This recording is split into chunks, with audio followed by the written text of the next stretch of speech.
How's it going, guys? It's the Peruvian Trucker back with another video. I'm coming at you from the Loves in Pendleton, Indiana. And before we get into the subject of the video, I want to take a minute to wish you all a great 2025. This is my first video of the year, so I just want to say that I hope that your 2025 has been off to a great start and that you accomplish everything that you set out to do this year.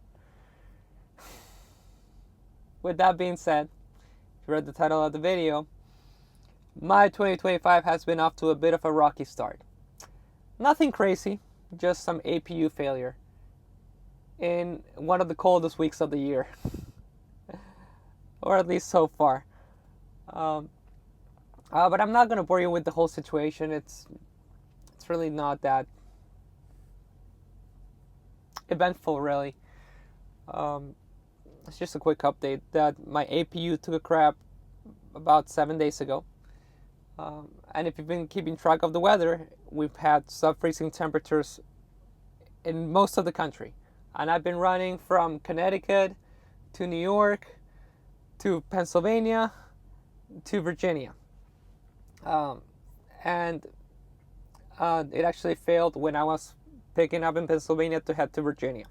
So thankfully I wasn't in like 5, 10, 15 degree weather. I was in 29, 30 degree weather when my APU failed, meaning that I was able to idle the truck for a little bit. The Freightliners have the idle shutdown, so I wasn't able to keep my truck running, but I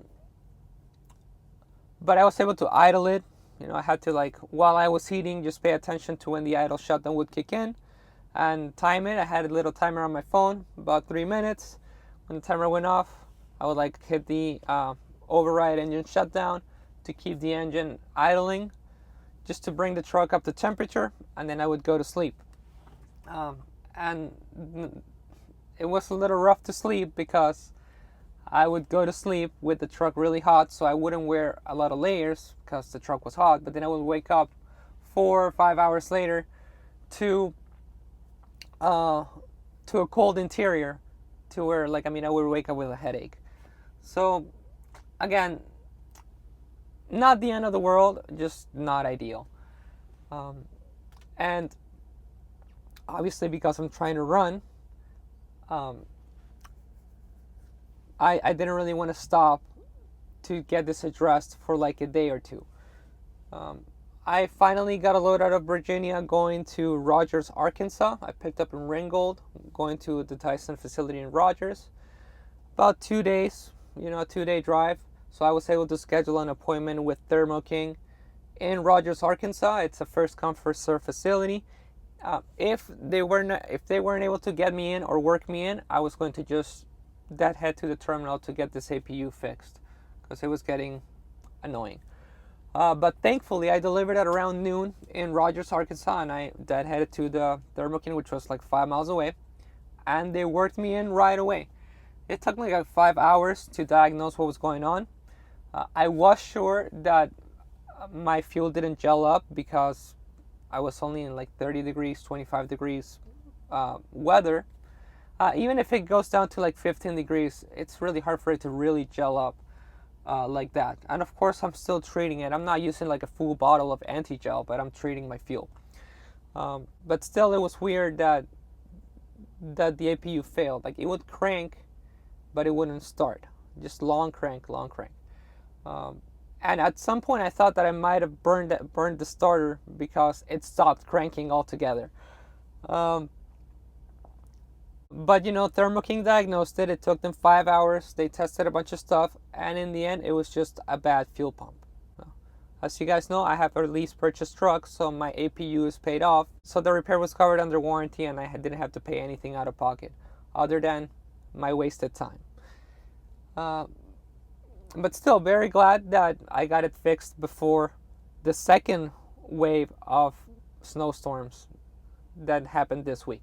And I'm hoping to just run smoothly for the rest of the winter. Meaning for the next 2 weeks, because I am going home in 2 weeks. The plan was to run nonstop from November all the way to hopefully April of this year. But I have some family visiting at the end of January, so I'm gonna go home and spend some time with family. I'm gonna stay down there for 2 weeks, and I'll hit the road again probably around the first week of February, with the intention of hopefully just running nonstop from February to at least June, run through my birthday, and build up my savings again. Now, when it comes to the last couple weeks, it's January, so there's a lot of goals. I've been going to the gym semi-consistently. I gotta be honest, guys. Every time that I park to go to the gym, I always wonder if my truck is still gonna be here when I leave. Because you never know. I've been towed once, don't want to get towed again. As I mentioned, I was in Norfolk, Virginia for basically a weekend. And I managed to go to the gym 3 days back to back, and I was really happy about that. But even out on the road, I did it last year. I'm doing it again this year. Just trip plan to stop at a gym for my 2 hours, to do a 2-hour split, a 2-8 split. And it's worked fairly fine. There are some areas of the country in which it's a little tougher to find a gym. So I may go 1 or 2 days without exercise. That's why I have my pull-up bar here, and I'll do push-ups. But that's pretty much what's been going on, just running and trying to hit the gym. And lastly, this has been my best week since I've been back on the road. I've been running since November after being home with the family, and this week I got $7,000 in revenue to the truck, which I really can't remember the last time that I made $7,000 in revenue. It's usually about $5,000 in revenue to the truck, so I was very happy about that. And that's pretty much it, guys. Once again, I hope that your 2025 has been off to a great start. Let me know in the comments how it's going for you, and I hope that you stay safe during the winter. It's been rough for the last couple days, and we don't know what the next couple of weeks will bring. Just make sure you're doing your trip planning, your pre-trip, and stay safe out there, guys. I'll catch you on the next one. Thank you for watching.